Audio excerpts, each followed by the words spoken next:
gudoomiye ku-xigeenka saddexaad ee xisbiga ucid mujaahid cali maxamed yuusuf cali guray oo wehelinayo xogayaha fulinta golaha dhexe ee xisbigaasi xasan cismaan aadan sabceeye iyo weliba aqoon-yahan maxamed haaruun oo si wada jira shir jaraad ugu qabtay magaaladani hargeysa ayaa waxay ka hadleen khilaafka baan ee soo kala dhex galay hogaanka sare ee xisbiga ucid iyagoo oo eedeymo dusha uga tuuray gudoomiyaha xisbigaasi Faysal Cali Waraabe iyagoo sheegay in la xisaabtami doonaan sharcigan ay la tiigsan doonaan ugu horeynba waxaa halkaasi ka hadlay cali maxamed yuusuf cali guray waxaana uu yidhi waxaan u sheegayaa gudoomiyaha saddex qodob baan anigu hayaa oo Jamaal Cali Xuseen kursigiisa ku banaanaan karo qodobka ugu horeeya waxa weeye haddii musharaxu uu iscasilo iskiisu casilo way banaanaanaysaa tagadaas way dhacday oo Cabdirashiid Xasan Mataan ayaa iskii isu casilay xubintiisu way banaanaad taladeedu waxay dib ugu soo noqonaysaa qolihii dhexe iyo xisbiga Jamaal laakiin isma casilin oo waa kow dembi ciqaabeed oo uu galo wuxuu ku waayayaa musharaxnimada waa criminal case ma gelin qodobka saddexaad ee ay tagadaasi ku banaanaan kartaana waxa weeye isagoo tiisii noqoto oo geeriyo wuu raabsanayaa waa nooliyo waa kartiina ka soo jooga kolka Faysal miyuu cawriyaa talo gaanu si kala garan maayo oo inta waxaan ahayn oo uu tagadaasi ku banaanaan karaysa ma garanaye yaa iska suga haday tiisii noqoto way banaanaan waanu tartamay qof isaga wanaagiisa doonaya ma maqlayo cid qorahay ma maqlayo wasa marka anagu waxaanu adeegsanaynaa oo aanu imika baaraynaa waxa laaliyo wixii Faysal uu ku xadgudbay xeerka xisbiga ucid waanu soo dhigaynaa ilaa xeerka maaliyaddaanu soo dhigaynaa oo $13,000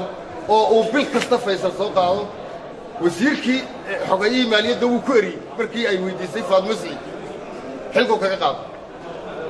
waati uga tagtay aniga wuxuu yidhi anaa qortay oo imkaan eriyaya golahii dhexe ee ucid isagaa ka sarreeya shirweynihii ucid isagaa ka sarreeya xeerkii ucid isagaa ka sarreeya taasina ma dhacayso hore ugamaan hor iman Faysal laakiin waxaan leeyahay haddaad wax aan sharcigaa ku qornayn oo nad xaq u lahayn oo dambe oo horta ka aqbalayna iyada ma jirto shalay xogayuu magacaabay waa aqbalay anigu laakiin wuxuu xalaaloobayaa uu saxiix yeelan karaa xogayaha uu magacaabay marka uu ansixiyo golaha dhexe oo ah hay'adda ugu awoodda badan xisbiga inta u dhaxaysa laba shirweyne intii aniga aan maray in la eg ilaa uu maro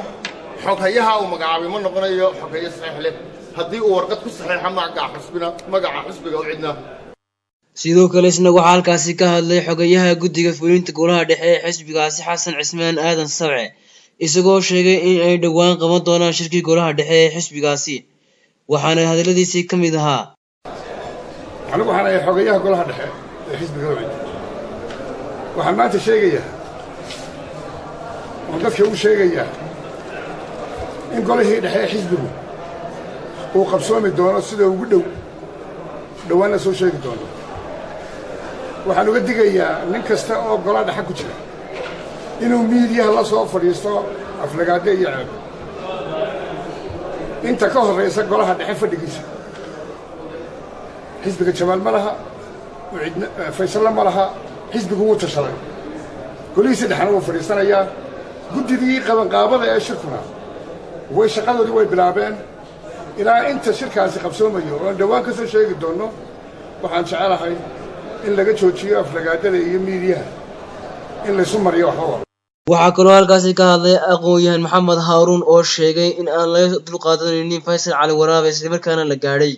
xilligii la badbaadin lahaa xisbiga ucid waxaana uu yidhi dooda meeshan taalla maanta ee dadku ay meeshan ka arkayaan inaanay ahayn musharaxii Jamaal oran jiray waa jiraa iyo ma jiro doodu ma aha meeshan taalla dooda meeshan taalla waxa weeyaan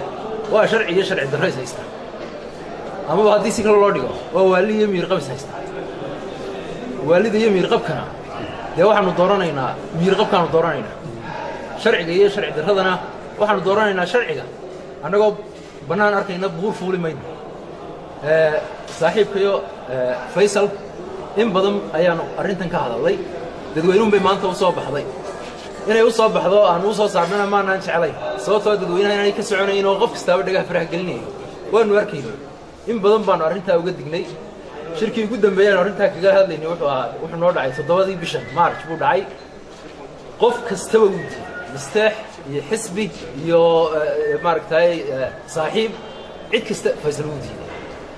haddaba khaladka uu sameeyay waxa weeyaan isagoo aan waxa uu ku hadlayo uu banaanka keenayo dadka hor keenayo sharci wuxuu ka qabo soo eegay oo hal line oo sharci soo eegay ayuu hor yimid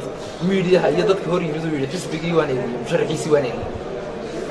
taana wuxuu sameeyay isagoo aan laba qof oo xisbiga kamid ah shirin laba qof hadda uma jeedo golihii dhexe uma jeedo guddigii fulinta uma jeedo isagoo aan laba qof oo xisbiga kamid ah shirin oo oran arrintaa maxaynu ka yeelaa oo maxaynu iskaga ogaanaa ayuu dumqayd ka soo fariisto koobshaha soo qaatay yiri waan eegnay musharrixi arrintaasna ma soconayso isku soo wada dabo khilaafkan ayaa noqonaya kii ugu baaxadda weynaa ee soo kala dhex gala xisbigaasi ucid bulshada ayaa iyaguna ka dhursugaysa bahalka uu sal dhigan doono khilaafkaasi hadhiyay xisbiga ucid Khalid Cabdikariin Xaaji shabakada caalamiga Hiral News magaalada Burco.